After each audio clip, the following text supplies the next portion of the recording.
Alright, ang atong oras mga ka-super. Wait lang ha.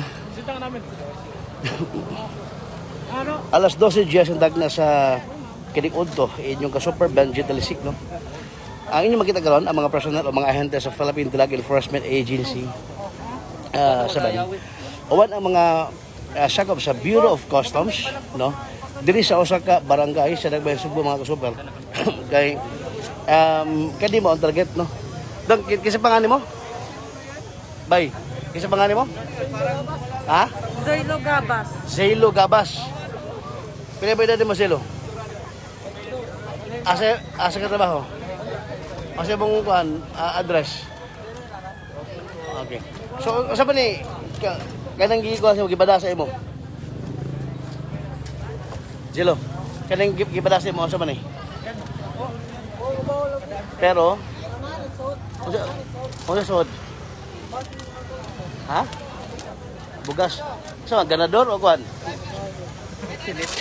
NFP. Okay, ito ba ni? So, mo yun, mga igala. Kasatangan ka gagiabrihan sa kaning ahente sa usak courier company, no? Mga igala. O niya, ang inyo makita karon karton sa kining kuan. Karton sa kining ang ni normally kanang kuan rice cooker unya na usa frying pan asa silver ya frying pan unya ang ni frying pan abni sul karni sumani no exclusive mga ka-super sa Super Balik Cebu inyong ka-super Benji Talisik, no? Ang gisaksihan karon sa barangay kapitan diri sa mga barangay sa isa pa mga kigala og ang mga ahente sa Philippine Drug Enforcement Agency 7 og Bureau of Customs, no? BOC sila ang nag-joint karon sa kaning usa ka courier o kani usa ka package gikan sa usa ka courier gikan sa usa ka courier company mahigala. So giblihan gyud gipulos pa ning kwan kaning itom nga plastic na fragile. Mapasabot nga mabuak og dili ang ilabay-labay. Nara ba to yung issue nga naglabay-labay? Ha? Di lang ko masulti pero kahibaw gid mo. Kung usa to mga igala. Yung gold. So mo ni diri no. Atong ba karon? Na ko yun. Ya. Ang kuan.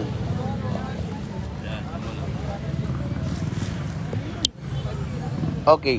So the viewers karon 2,400 actual viewers, good morning o good noon. Maayong udto na. Happy Saturday sa mga nagpahulay karon, sa mga tumuto sa relihon nga sa Badista. Happy Sabbath day. Nya katong mga tumuto sa ganing kuan, mga anak ni San Pedro. Yan na. Alright. Abracadabra. Oh. Kana sa reported gid nga kwasyon, no? Oh. Ready to cook. Beato nang dapat ibugas siya. Usa ni bugas, ganador pag inip eh. Lungag na daan. Oh. Fryer na sir. Ha? Air fryer. Asa sa? Air fryer. Air fryer. So mo ko na siya kanang mo kunog hangin, air fryer. Kuya wa pag ano kay bisig ko sa pamagi gid nga masud ang kaning shabu.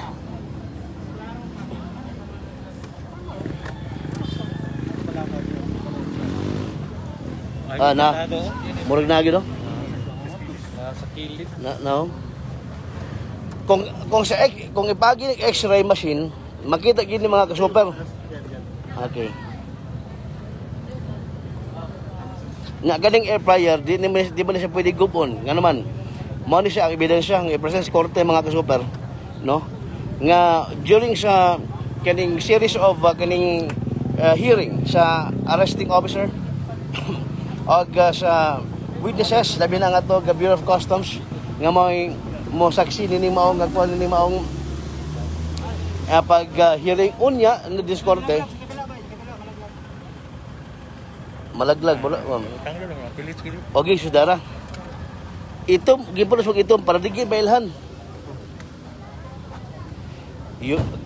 Murag grabe ka magician ng ano ni. Okay. Sir.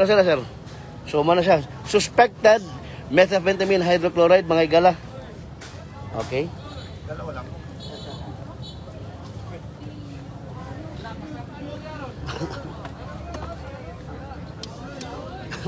So, gi-consider na siya as drug evidences. But pasabot niya na, oy, mga tao nga nagtapok. Standby mo, kana kay, oh, Distancing kayo nga. nakalive mo. Ang mga way mask. Okay, mali mga tao din eh.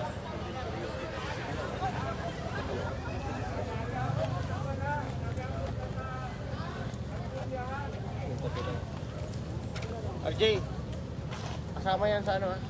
Yung marking mo. Grabe ni kakuha, kay combine mo talang team. Ang kini mo operation gipanguluhan ni si morag na usa na ba ni sa mga dagong kalampusan. Gold. Suwa pa labot yung usa sir. O na, bari, prostig ka man. So wa pa labot yung usa. Posible 2 ka kilo ni. Usa kilo. No. Dong, katong primera pila 2 kilo. Usa kilo. Ikaduha pila. Katulong naman ka. Ang una, 1 kilo. Ikaduha, pila. Ikaw ito, ikatulo. Mga ni. Ikaw upat na ni. Pila may hatag sa imo? Ha? 5,000. Why pagkapin? Wag ka mo reklamo ka pagkapin. Mo ba? Oy. Sa? May nanawag. Nagpuntak pa diyang alakol ng drug yung nakasunod sa drug nagpuntak pa. Office sa Malacanang may hapon. Ito yung ID Hello? niya, tagal niya. Yan. Ayun, okay na. So ang usa, no? So ang kani usa wa pa mabilis no? So posible dapat usa. Ang gali. Maraming nag-go rin, bargain sale. O pili mo, live one. Pero dakop ni ha. Gold. Silip mo ba yung ano? Oo. Yan ang bagya. Bay, kasi napadaan mo ni Bay. Posible. Ah? Kasi may nagabata nga pangan, katong sa una. Silip mo. Oh. Mudawat ikaganang ko nga wak hebog kasi pangan. Inyo og for example be atong bana ato nga katong unang gihatag sa imo, do na toy kanang kuan, do na toy nagabuta ka nga virus. Dawato din hapon nimo. Uy. Pero why nanawag ni mga bay, nay mo abot nga kuan na? Kasi nanawag nimo. Wa pa paila. Di ka to si kuya. Si Uncle. Wow, ito. Si Uncle, di po to. Pa sila ni Modulor. Okay. Napay plastic sa sulod, di ba? Plastic pa na o diretso na? Diretso na, sir. Ah, okay. Asaan ni? Yung isa, sir. Busang ka. Oo. Ha? Mas pwede pag-ibog sa manang konti. Sige, nani mo na ara. Mga hope.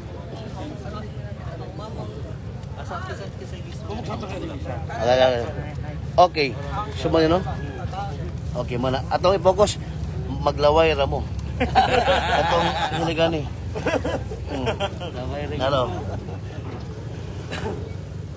Namagi magkachalap-chalap pa, di ba? Dagko ara ba din? First class ni.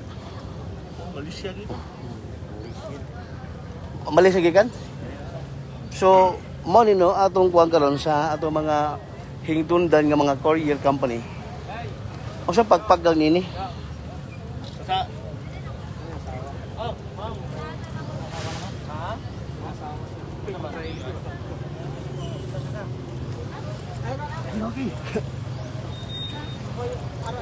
Yung mga asawa ni mo? Oh. Dihalan daw ka kay dihalan po ni. So man ni. Sa ba sir ng kwan? Gusto mo? Kamu gusto mo? Biyo. Ani, kaya nagkakausap ko na best pumailay. Okay. So na mga kawas sa BOC no, Bureau of Customs mga higala. Katibit ang gipang bugdog ba kamasa kina sir? Daghan ang hilak ato eh. Oh. Ano gun daw? Eh wate may mo kay may mando ni presidente. Bay katong primerong kuan bay. Katong primerong padala same lang taong nitawag nimo. Tarong doy. Di ba? Yung ka, okay, granting gaway pangan ang kwan. Buhay pangan sa napada. Pero ikaw may receiver. Ang nanawag sa mo una, ikaduha, same mo nga tao. Ha? Di ba ang katong una ba? Di ba ano pahibaw ni mga nakay kwan? Mo nga tao. O sa man Bisaya, Tagalog, English. Siya mo lang tao, ahaban to, taga-asa man to siya. Kalunasan. Asa man ni Kalunasan? Asod. So sa bahay ni Kuya. I see. Ang ganun din na ba? Boss. Wala na kana mura na sa subject. Mailid na ang babae.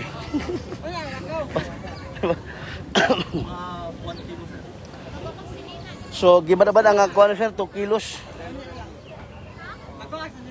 Kita ang nagkasaksi mga higala, mga super. No, mga higala. Pinagalit sa update, labas ng informasyon balita. Diri mismo sa itong matangan karon sa Barangay Kugon Ramos, ni atong Dagbayan sa Sugbong. Gibada ba na nga 2 ka kilo nga sabu? Usa? Daghan man eh. Usa lang eh. Okay. Atong pag-analyze usa kilo pero 2 kilo but usa dili kilo. No? So, a total of 6.8 million pesos of drugs, DDB value or dangerous drug worth sa iyang Cebu mga kigala.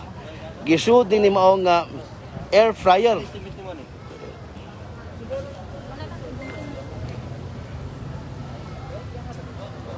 Pero bugad sa no? Dili ka haligaw 2 na kilo.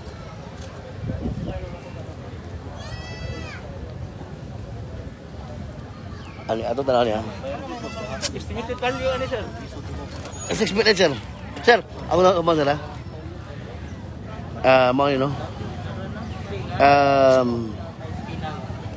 5246 FMX.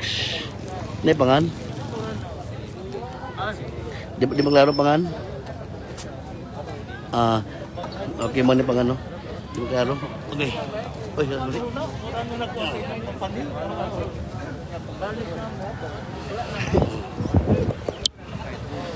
Pinasahi nga modus ang pahigayon sa mga durugista o kini mga illegalista. Gipasud din imong air fryer, no? Kini nyo makita ko mga higala. Okay, hala. Uy, asa man ka? Ay, uso na eh. Hop. Okay. Gipasod din imong air fryer mga ka-super, no? Gibagi og courier gikas Malaysia. Posible nga ang kaning ang napadani ni usa ka Malaysian national. Unya dunay kaila nga nasa sulod sa Kalunasan, siya ang receiver, siya ang tuway, siya ang hemo receiver, nya ang nasa sulod sa Kalunasan mao ang tulay. Mga ka-super. Labas ka balita o impormasyon inyo ka super budget telisik asa man ka? Balik ko. Op, oy. Balik eh. Social naman kayo. Oy, ano sa interview si Juan? May tuyok naman ang Sir, kisa to ba din sa interview sa inyo, sir? Kisa ba din interview sa inyo? Ay go. Sa Babios eh. para dili na kurog magunit mo. Lagi na. Sir, kani nga agwaso no accomplishment ko ito sir. Kimbolas man ni. Wait lang. Para di na kurog pinang Okay. Sir, kani nga accomplishment ka lang sa PDEA o BOC nga operation, joint operation ni which resulted sa pag-confiscate ining estimated nga 1 kilo nga shabu. Mao ba ni ang first time sir nga atong na-encounter nga aning mga modus? Sa una nakatuin mo sa kami sa una regarding nga gikan sa gawas na ibang deliver diri sa area sa Lisbon Center na amo na sang na sugpo.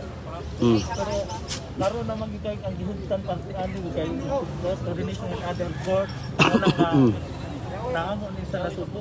Actually ko at tagabaw para sa ilang mga style nga mudo. Kadaghan naman nakakatakot ang control delivery. Coordination with PDEA, close coordination para masugpo na po niya ang legal drug.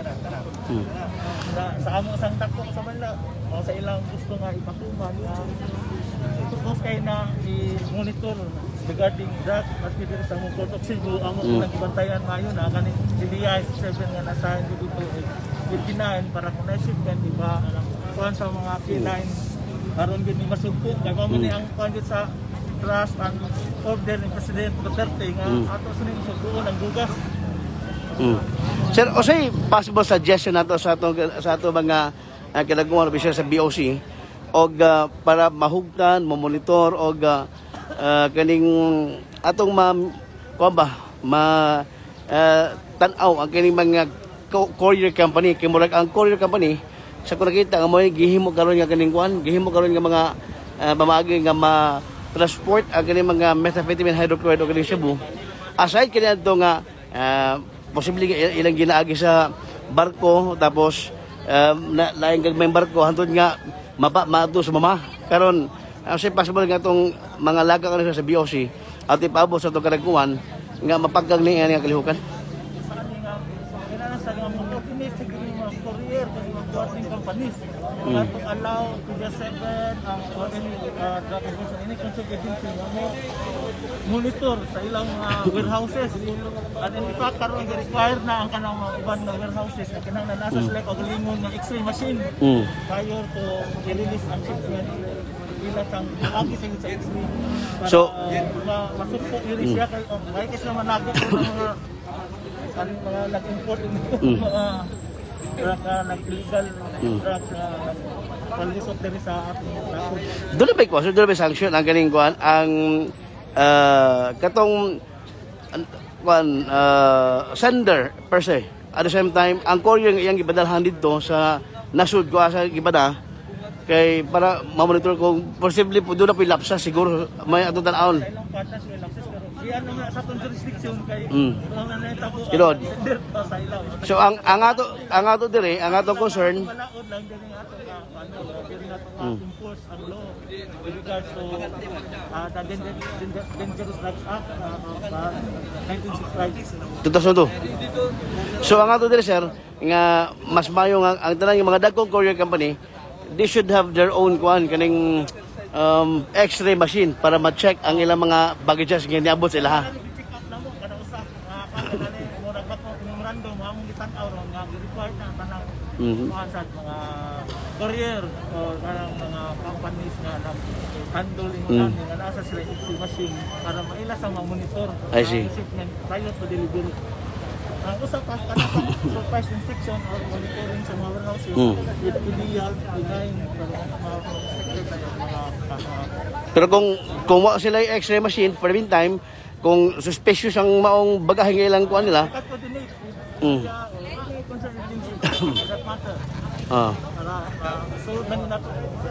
atong pangalan to sir Darrell Panulaya imong designation sir. Okay. So si Sir Darrell Panulaya sa BOC Bureau of Customs Intelligence Officer 1 sa Investigation Section sa BOC mga kasuper. Hi Mang. Thank you sir. Salamat sir. Si Tatoda. No. Si Sir Jesse. Sir Jesse. Oh. Yeah. Sir, lahat na po nga complex. Ano bang? Wait lang nga. Atong pabo si Super Rowena Capistrano. Okay? Sir, magandang umaga at ako sir, lahat na po din accomplishment sa itong PDEA. A big accomplishment regarding nining pag-monitor sa mga courier company. Sir, paano natin na itong illegal transaction nung suspect? Bali, joint operation to ng PDEA Region 7 at ng Customs Support and Customs dito. Clark Air Base? Unang na-interdict yan sa Clark International Airport, Customs Support International Airport. Okay. It so happen na yung kargamento na yan, papunta rito sa Cebu. Ang receiver niya ni Tito Ilugabas dito na sa 130 F. Ramos Street. And sa pagkikipagtulungan ng FedEx, kasi ang ginamit sa courier, na-entrap namin to si Ilugabas. So doon pala sa Clark, Clark Pampanga, Clark Air Base, hold na ito. So ang ginawa natin ng So, control natin yung delivery hanggang ma-receive ni Ilugabas yung talagang receiver ng package na to. I see. So, yung illegal drugs is nakakoncealed yan sa air fryer. Pero dahil sa matinding security ng customs sa Clark International Airport, nakita nila yan sa x-ray. At yun nga na-enter. Sir, saan pala ito? Galing sir from outside Philippines? Outside Philippines po yan. Ang sender niyan is Malaysia? Malaysia. Maybe first time to sir o may iba natin na padala dito sir? So, sa palagay namin, hindi to first time kasi based dun sa itinigay na info sa amin ng FedEx, yung history ng receiver na to, mga pang-apat yan o pangatlong niya na to, na delivery. nag-deliver sa kanya kay Sir Ilugabas. Sir, itong receiver natin sir, anong ang claim niya kanina pa na interview is nautusan lang siya kukuha talaga sa kanya nung i-receive niya isang kilo na. Sure. So by visually looking at him, masasabi natin talaga na unemployed, walang trabaho, posible na utusan. Sir, kung may consider na itong tao na to, it's a big time drug courier kasi from isang detainee sa loob ng bilangguan sa Kalunusan at yung product niya, item niya came from Malaysia. Itong nahuli natin na nautusan na to, Wait. Okay.